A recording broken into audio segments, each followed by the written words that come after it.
अपना next chapter that is a sets शुरू कर रहे हैं। सेट्स आपको काफी इंटरेस्टिंग लगेगा, काफी इजी चैप्टर है और बेसिकली इसमें से क्वेश्चंस भी हमारे पक्के होते हैं कि आने होते हैं। तो शुरू करते हैं। सबसे पहले हम देखेंगे कि सेट होता क्या है।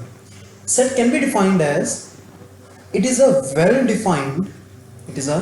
Well defined collection of objects. मैं जिसमें कहूँ कि मैं कुछ चीज़ों को कलेक्ट करके जब उनका एक मतलब हम लिखना चाहते हैं, उनको उनकी कलेक्शन को डिपिक्ट करना चाहते हैं, तो उसको हम सेट कहते हैं। उसके दो तरीके होते हैं। इसके दो तरीके कैसे हैं?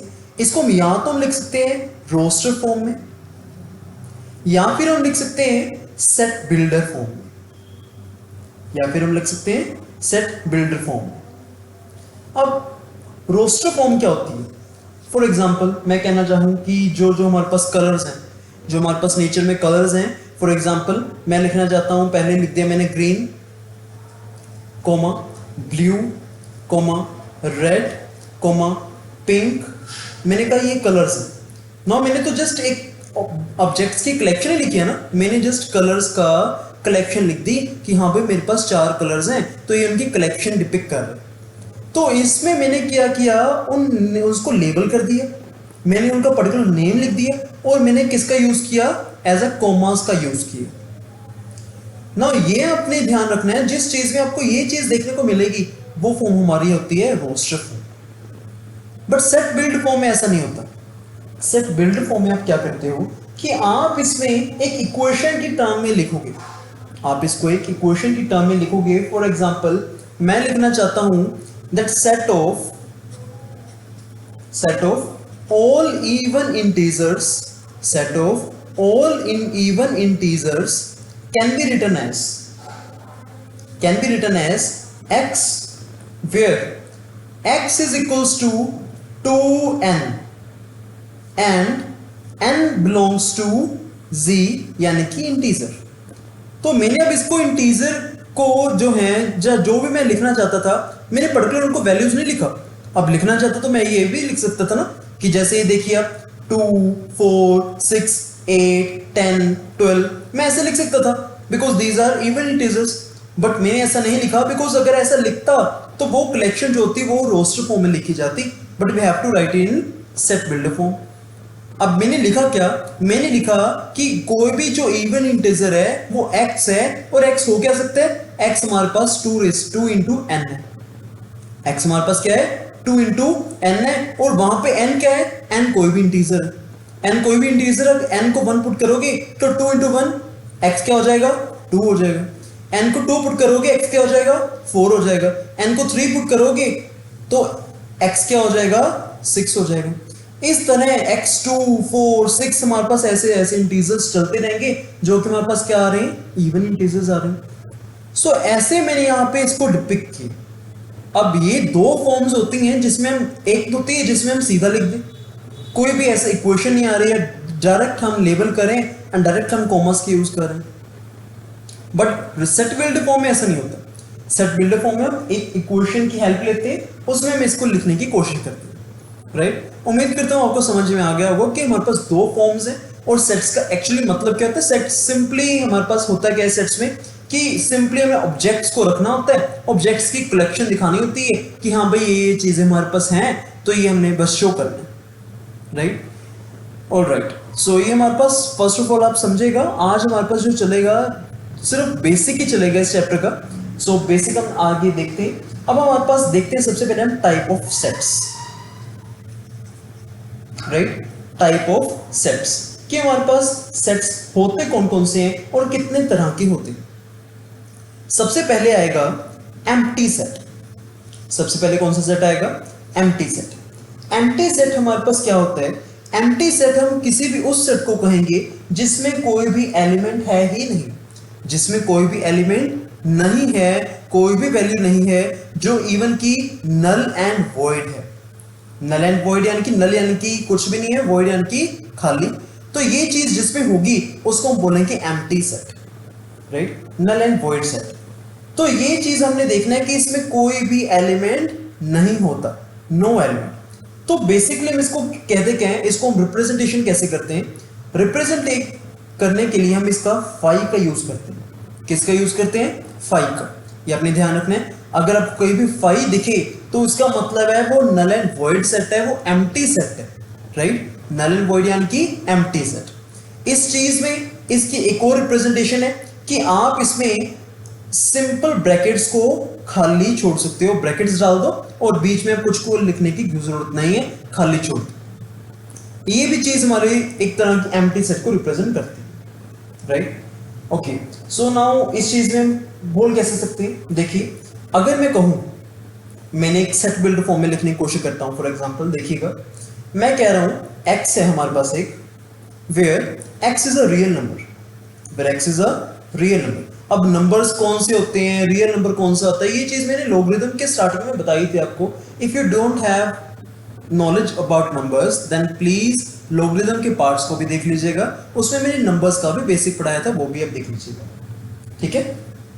Okay, so x is a real number and मैं लिख रहा हूं कि x square plus 1 is equals to 0, x square plus 1 is equals to 0। Okay, तो अब ये मैंने ऐसा क्या लिख दिया यहां पे कि ये एम्प्टी सेट बन गया। देखिए, मैंने बोला कि x एक रियल नंबर है, x हमारे पास क्या है? एक रियल नंबर है, बट मैंने साथ में लिख दिया x square plus 1 is equals to 0। अब अगर 1 दूसरी साइड जाएगा तो -1 बन जाएगा। अब यहां से अगर मैं स्क्वायर हटाऊंगा तो यहां पे क्या आ जाएगा? रूट आ जाएगा ना, -1 पे, -1 पे क्या आ जाएगा? रूट आ जाएगा। अब मुझे पता है कि अंडर रूट में अगर कभी भी माइनस वैल्यू आ गई तो वो कौन सा नंबर बन जाता है? वो हमारे पास कॉम्प्लेक्स नंबर बन जाता है। वो कौन सा नंबर बन जाता है बच्चा? वो हमारे पास कॉम्प्लेक्स नंबर बन जाता है। तो ये तो हम बोल रहे हैं कि रियल नंबर होना चाहिए, बट मेरा आंसर जो आ रहा है वो कॉम्प्लेक्स नंबर में आ रहा है। इसका मतलब यहां पे तो कोई वैल्यू है ही नहीं जो इस चीज को सेटिस्फाई करे। इसका मतलब है कोई जब एलिमेंट ही नहीं आएगा बेटा, तो यहां पे क्या चीज बोल देंगे कि एम्प्टी सेट है, इसमें कोई भी एलिमेंट नहीं आ रहा, that is it's value is 5। तो किसके बराबर आ जाएगा? ये 5 के बराबर आ जाएगा। तो इस तरह के एग्जांपल्स के साथ हमने समझा कि पहली एग्जांपल थी हमारे पास एम्प्टी सेट। एम्प्टी सेट होता क्या है कि जिसमें कोई भी आंसर ही ना आए, कोई एलिमेंट ही ना हो, जो नल एंड वॉइड हो, जिसकी रिप्रेजेंटेशन हमने देखी, एक होती है 5 और एक होती है हमारे पास सिंपली जिसमें मैं 2 ब्रैकेट्स डाल दूं, ब्रैकेट्स में कुछ भी नहीं होना चाहिए, कुछ भी नहीं होना चाहिए, कोई भी एलिमेंट नहीं होना चाहिए। एग्जांपल के लिए हमने देख लिया, एग्जांपल के लिए हमने क्या देखा बेटा कि हमारे पास x एक क्या था? रियल नंबर होना चाहिए, और हमने एक कंडीशन लिखी, वो रियल नंबर को सेटिस्फाई नहीं करी है। वो हमारे पास कौन सा नंबर बन रहा है? वो हमारे पास कॉम्प्लेक्स नंबर बन रहा है। तो ये तो गलत हो गया। इसका मतलब सिंपल एक बात थी कि यहाँ पे हमारे पास कौन सा सेट बन गया? ये एम्प्टी सेट बन गया। चलिए, उम्मीद करता हूं समझ में आ गया होगा। अब हम नेक्स्ट टाइप ऑफ सेट की तरफ बढ़ते हैं। नेक्स्ट सेट हमारे पास आता है सिंगलेटन सेट। सिंगलटन सेट भी कह सकते हो, whatever you want to pronounce it you can, ठीक है? ये वो सेट है जिसमें हमारे पास एक सिंगल एलिमेंट हो। फॉर एग्जांपल मैं कहता हूं मेरे पास 2 एक वैल्यू है, 2 एक एलिमेंट है ना, जो भी ब्रैकेट में आएगा, जो भी ब्रैकेट्स में आएगा वो आपका एक एलिमेंट बन जाएगा। वो आपका क्या एक बन जाएगा? एलिमेंट। मैं कहता हूं जब मेरे पास एक सिंगल एलिमेंट होता है और कोई भी एलिमेंट नहीं होता, कुछ भी आप लिख सकते हो, जरूरी नहीं है कोई हमारे पास यहाँ पे नंबर ही लिखना है, you can write whatever you want, ठीक है? तो यहाँ पे मैं कहूंगा जब एक सिंपल सिंगल वैल्यू है तो वो मेरे पास सिंगल एलिमेंट है, इसका मतलब है वो हमारे पास सिंगलेटन सेट है, सिंगलटन सेट है, whatever you want to pronounce you can. तो ये बड़े सिंपल सी वैल्यू थी, बड़ा ही सिंपल सा सेट था। अगले सेट देखिए, अगले सेट हमारे पास आता है finite set. Now finite set क्या होता है?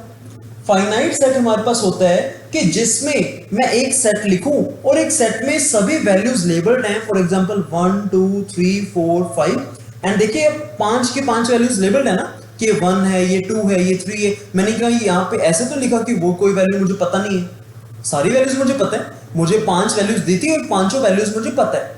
तो ये वैल्यू, ये हमारे पास सेट होता है कि जिसमें एलिमेंट्स हमारे क्या हैं? लेबल्ड हैं, यानी कि हमें उनकी वैल्यूज पता है, एंड वो काउंटेबल है। एंड वो क्या है? काउंटेबल है, कि हम उनको काउंट कर सकते हैं। जैसे इसको मैं काउंट कर सकता हूं 1 2 3 4 5, दैट्स इट। ये ऐसे नहीं कि इनफाइनाइट तक जा रहा है कि मैं काउंट ही नहीं कर पा रहा। तो जिसमें लेबल्ड हो वैल्यूज और जिसको मैं काउंट कर सकूं बेसिकली, उस सेट को मैं फाइनाइट सेट कहता हूं। बेटा यहां पे एक ध्यान रखिएगा कि एक्चुअली बच्चों को जब दिखता है ना फाइनाइट सेट, वो एक ही चीज ध्यान में रखते हैं कि वो हमारे पास काउंटेबल होना चाहिए। बट यहाँ पे लेबल्ड वाली चीज भी काफी इंपॉर्टेंट है। अनटिल और अनलेस सेट्स के एलिमेंट, जो हमारे पास सेट के एलिमेंट्स है वो लेबल्ड नहीं है, इसका मतलब कि वैल्यू हमारे पास कंफर्मली नहीं पता, तो भी हम उसको फाइनाइट नहीं बोल सकते। क्लियर? चलिए ठीक है, आपको पता चल चुका हो गया। अब अगले वैल्यू के हम अगले सेट की तरफ बढ़ते हैं। अगला सेट हमारे पास आता है सबसेट। सबसेट का मतलब क्या होता है? फॉर एग्जाम्पल हमारे पास मान लीजिए दो सेट हैं, एक ए है और एक हमारे पास बी है। ए में हमारे पास एलिमेंट्स हैं 2, 3, 6। बी में हमारे पास एलिमेंट्स हैं 1, 2, 3, 4, 5, 6, 7। नाउ इसमें मैं देख पा रहा हूं कि जो ए वाले एलिमेंट्स हैं दैट इज 2, 3 और 6, ये सारे के सारे एलिमेंट्स बी में ऑलरेडी हैं। ये रहे 2, 3, 6, इवन कि उसके अलावा एक्स्ट्रा एलिमेंट्स भी हैं, दैट डजंट मैटर। बट हमें यहां पे सिर्फ ये देखना है कि ये वाले सारे के सारे एलिमेंट्स बी में हैं या नहीं। अगर बी में हैं तो उसमें मैं कहूंगा that A is a subset of B. A is a subset of B, कि ए हमारे पास बी का एक छोटा सा हिस्सा है। ए हमारे पास बी का एक छोटा सा हिस्सा है। इसकी रिप्रेजेंटेशन कैसे करनी है? That A is subset of B. ये किसका सिंबल है? ये सबसेट का सिंबल है। कि मैं कहना चाह रहा हूं कि ए हमारे पास बी में ही सारा कंटेन्ड है, ए बी में है ऑलरेडी। अगर ये मैं कहता कि फॉर एग्जांपल, यहां पे एक नेक्स्ट एग्जांपल से समझते हैं, मेरे पास आ जाता ए हमारे पास होते 1, 2, 5 एंड बी हमारे पास होता 1, 2, 3, 4, 6।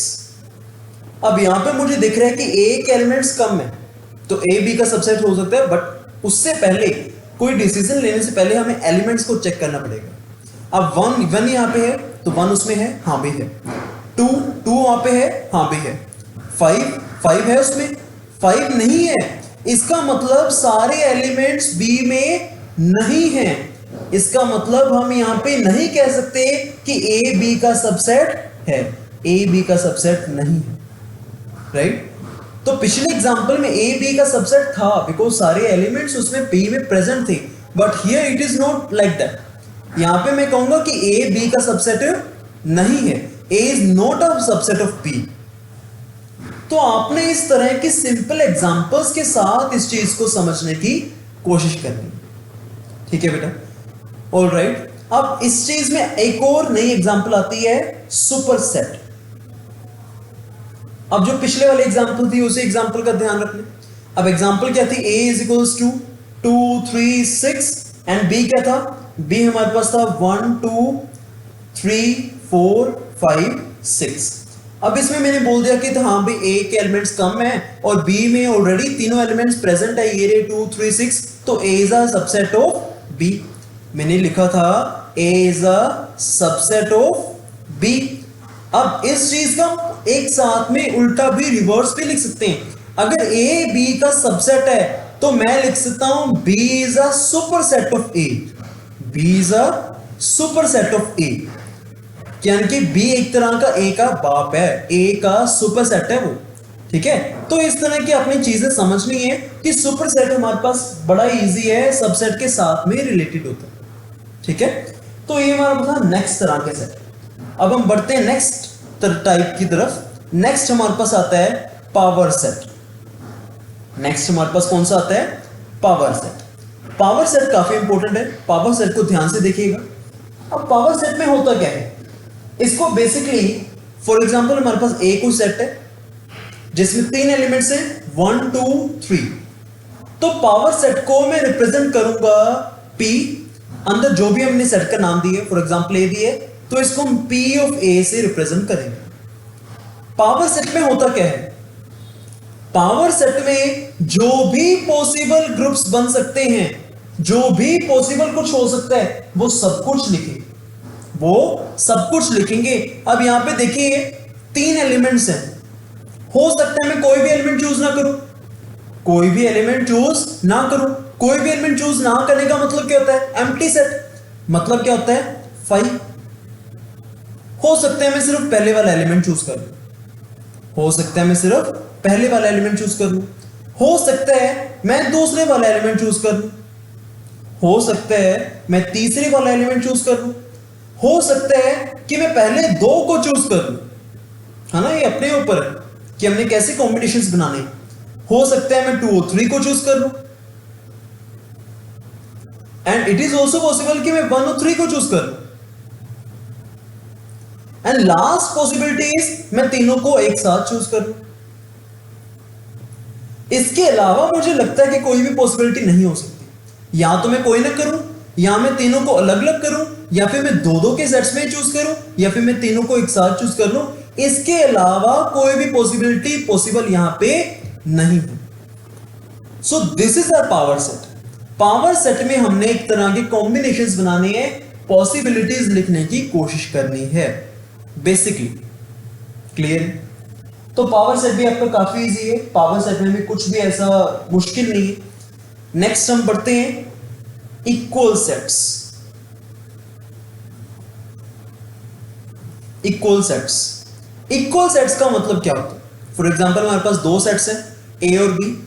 अगर मैं कहूं कि A is a subset of B, A is a subset of B, और दूसरी साइड से मैं ये भी प्रूफ कर दूं कि B is also subset of A, A का बी, ए बी का हिस्सा है और बी ए का हिस्सा है, इसका मतलब है कि ए और बी दोनों इक्वल। ए और बी हमारे पास दोनों क्या हैं? इक्वल हैं, इक्वल सेट्स हैं। समझ में बात आई? तो मैं सिंपली क्या कह रहा हूं, देखिए आप, मैं एग्जांपल्स लूं कि ए में हमारे पास एलिमेंट्स है 1 2 3, बी में एलिमेंट्स है 1 2 3।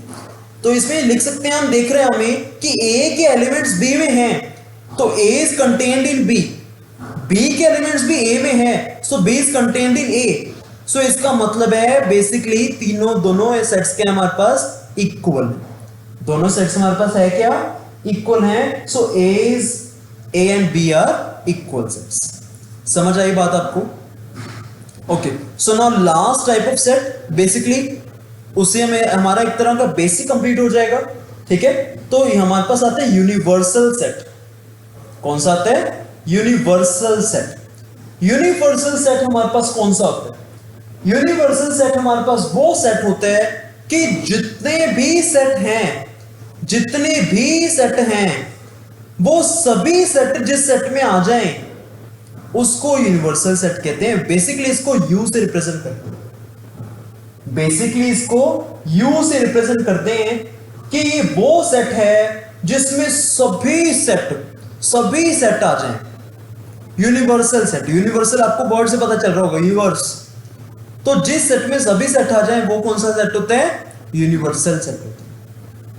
समझ आई बात आपको? तो उम्मीद करता हूं कि आपको समझ में आ गया होगा। अब बढ़ते हैं थोड़ा सा आगे, जिसमें हम देखेंगे ऑपरेशंस। चलिए देखते हैं operations on sets. Operation on sets, इस चीज में आप देखिएगा कि हमारे पास कौन कौन से ऑपरेशंस होते हैं। सबसे पहले जो ऑपरेशन आता है वो आता है यूनियन ऑफ सेट्स। कौन सा आता है? Union of sets. Union of sets को रिप्रेजेंट कैसे करते हैं? फॉर एग्जांपल मैं 2 सेट्स को हमेशा एज्यूम करके रखूंगा, ए और बी को। मैं कहूंगा कि यूनियन ऑफ सेट को रिप्रेजेंट करते हैं ए यूनियन बी। ये रिप्रेजेंटेशन है बेटा इसकी। यूनियन ऑफ सेट की क्या है? ये रिप्रेजेंटेशन। इसको आपने समझना कैसे? इसको हम समझेंगे वेन डायग्राम्स की हेल्प से। कौन सी डायग्राम्स की हेल्प से? Venn diagrams. अब वेन डायग्राम्स क्या होती है? मान लीजिए कि ए हमारे पास क्या है? एक हमारे पास सर्कल है, बी भी हमारे पास एक सर्कल है। हो सकता है कि इनमें कुछ भी कॉमन हो, कुछ कॉमन भी हो सकता है, तो हमें तो सारा केस लाना पड़ता है ना। तो यहां पे मैंने बोल दिया कि एक सर्कल है जिसमें सारे उसके सेट्स आ रहे हैं, एलिमेंट्स आ रहे हैं, बी एक सेट है जिसमें हमारे पास उसके एलिमेंट्स आ रहे हैं, हो सकता है कि उनमें कुछ कॉमन भी हो। यूनियन का मतलब क्या होता है? यूनियन का मतलब होता है, एग्जांपल से एक और देखिए, ए मैंने लिख दिया 1 2 3, बी मैंने लिख दिया 3 4 5। अब देखिए जरूरी नहीं है कि यहां पे कॉमन हो, बट यहां पे एक बार कॉमन लिख दिए, जरूरी नहीं है कि कॉमन होना चाहिए, हो सकता है कॉमन ना भी हो, ठीक है। अब यूनियन का मतलब क्या होता है? यूनियन के बाद जो भी ए और बी में एलिमेंट्स थे सभी एक साथ आ जाएंगे, सभी एक साथ आ जाएंगे। बी केयरफुल, यहां पे ऐसा ना हो कि 3 आपने 2 बार लिख दिए, 3 2 बार नहीं आएगा, because it will be counted only once. जो ए और बी में कॉमन है वो एक बार ही आएगा यूनियन में, ठीक है। बस जो कॉमन हमारे पास यहां पे हैं उन सभी एलिमेंट्स को एक साथ करके लिखना है। तो ए यूनियन बी में होता क्या है कि ए वाले सारे एलिमेंट्स भी काउंट होंगे, कॉमन वाले काउंट भी होगा, बी वाले एलिमेंट्स भी काउंट होंगे। तो ये डायग्राम थी ए यूनियन बी की, जिसमें हमने सारा पोर्शन क्या कर दिया? शेड कर दिया। This is what we call union of sets. समझ आई आपको बात? अब ये सेट्स हैं, ऑफ कोर्स ये छोटे हैं, यूनिवर्सल सेट जो हमारे पास होगा, जो सबसे बड़ा सेट है, वो इसके बाहर होगा, है ना। वो तो पूरा यूनिवर्स एक तरह का, तो आप इसको एज अ स्क्वायर या कुछ भी एज अ बाहर आउट बाउंड्री शो कर सकते हो, जिसमें आप शो कर दो कि that is a universal set. Okay, alright. So now we are moving to next operation.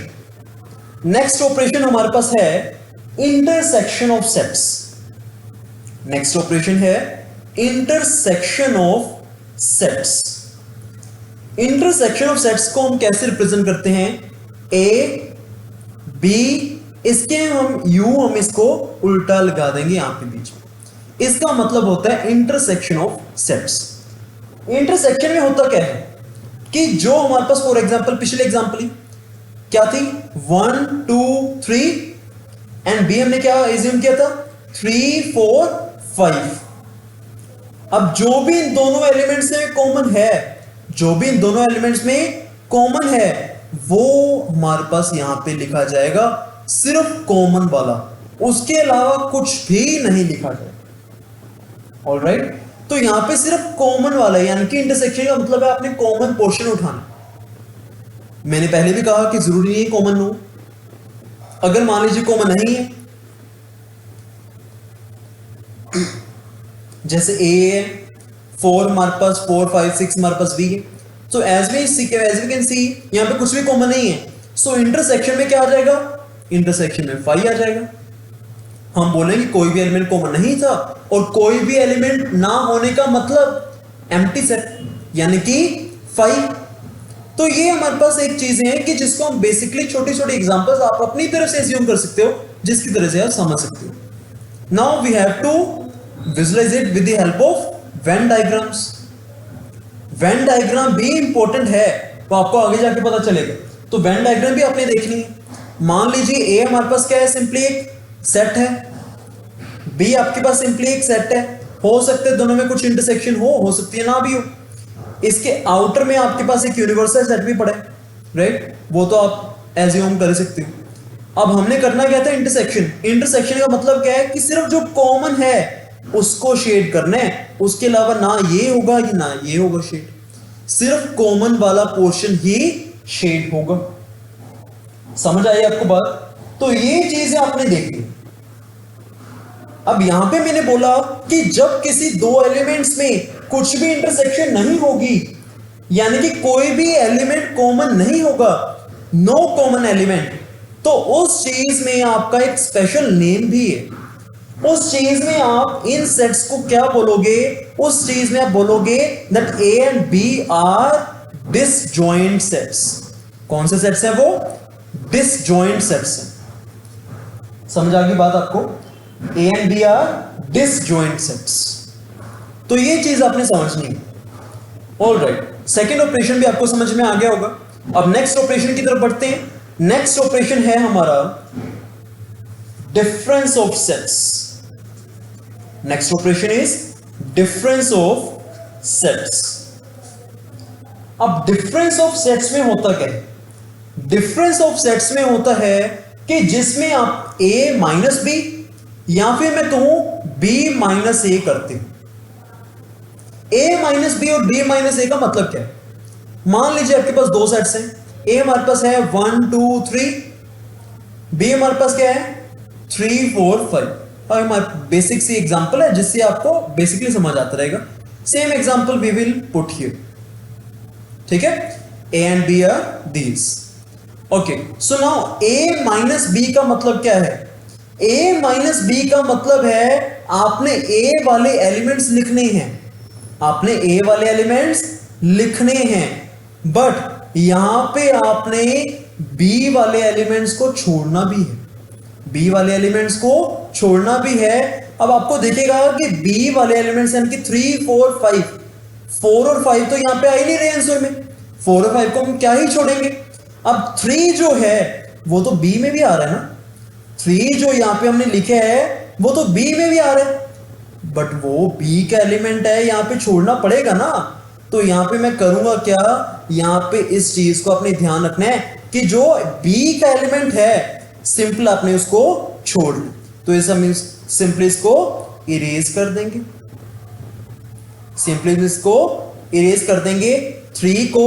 तो यो जो हमारे पास बना, हमारे पास क्या बना है, सिंपल 1 और 2। तो ये जो हमारे पास एलिमेंट आ रहा है या सेट आ रहा है, तो ये हुआ a माइनस b। तो बेसिकली करना क्या होता है, बेसिकली क्या करना होता है, वेन डायग्राम की हेल्प से समझिए। a हमारे पास था, b हमारे पास था, अब a को हमने देखना है, किसको देखना है हमने, a को चूज करना है, बट a में इंटरसेक्शन वाले पार्ट को छोड़ दीजिए, इंटरसेक्शन वाले पार्ट को छोड़ दीजिए। इंटरसेक्शन के अलावा जो भी चीज बनी उसको शेड कर दीजिए, वो आपका क्या आ गया, a माइनस b।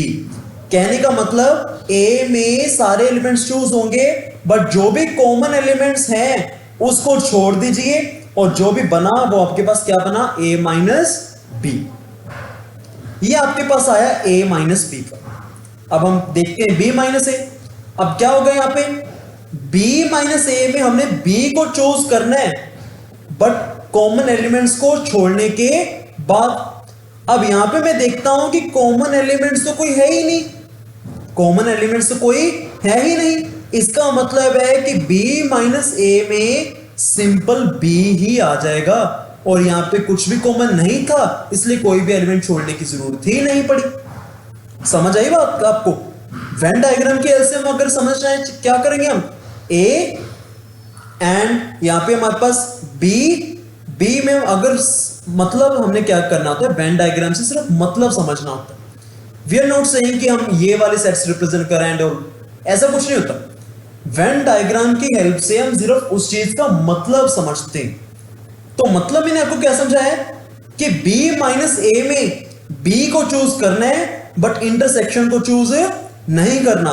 तो ये वाला सारा शेड हो जाएगा, बट इंटरसेक्शन वाला शेड नहीं होगा। तो ये आपके पास बन गया b माइनस a, ठीक है। So this is what we call difference of sets. उम्मीद करता हूं आपको समझ में आ गया।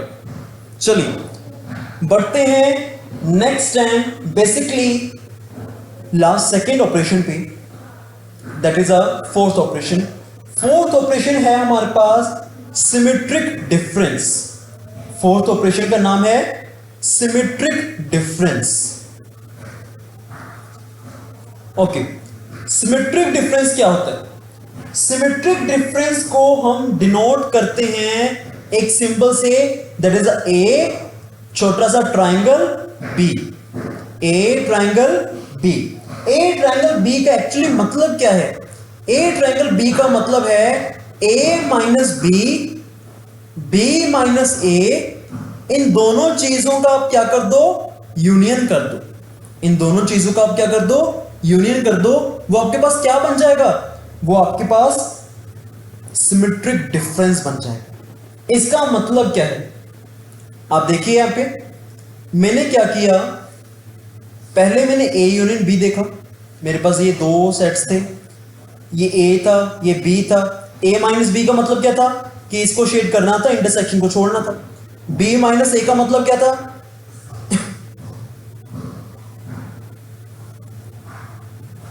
कि इंटरसेक्शन को छोड़ना था, ये वाला हमारे पास सारा शेड करना था।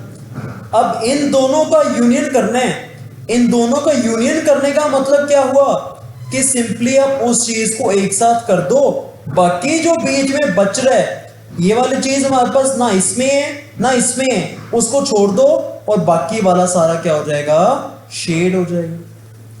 ये क्या आ गया, ये a माइनस बी वाला आ गया रीजन। ये वाला रीजन कौन सा आ गया, b माइनस ए वाला आ गया। इसका हमने क्या कर दिया, यूनियन कर दिया। अब जब इसका यूनियन कर दिया तो हमारे पास क्या बन गया, वो हमारे पास सिमेट्रिक डिफरेंस बन गया। बड़ी बेसिकली और इजी चीज थी, आप इसको ध्यान से समझ सकते हो। इस चीज में होता क्या है, आप इस चीज को एक और तरीके से समझ सकते हो कि इसको एक साथ अगर किसी और फॉर्मूले से लिखना चाहो तो क्या लिख सकते हो, ए यूनियन बी में से ए इंटरसेक्शन बी माइनस करनी है। ए यूनियन बी में से ए इंटरसेक्शन माइनस करनी है। आपको याद हो ए यूनियन बी में सारा शेड था, ए इंटरसेक्शन बी में ये वाला शेड था, बस उसको माइनस करना था, यानी कि इंटरसेक्शन वाले पार्ट को छोड़ना था और बाकी वाला शेड रह गया। तो सिमेट्रिक डिफरेंस हमारे पास ये चीज होती है। उम्मीद करता हूं आपको समझ में आ गया हो। ठीक है, चलिए हम बढ़ते हैं लास्ट ऑपरेशन की तरफ। लास्ट ऑपरेशन है हमारे पास, that is the fifth operation, complement of set.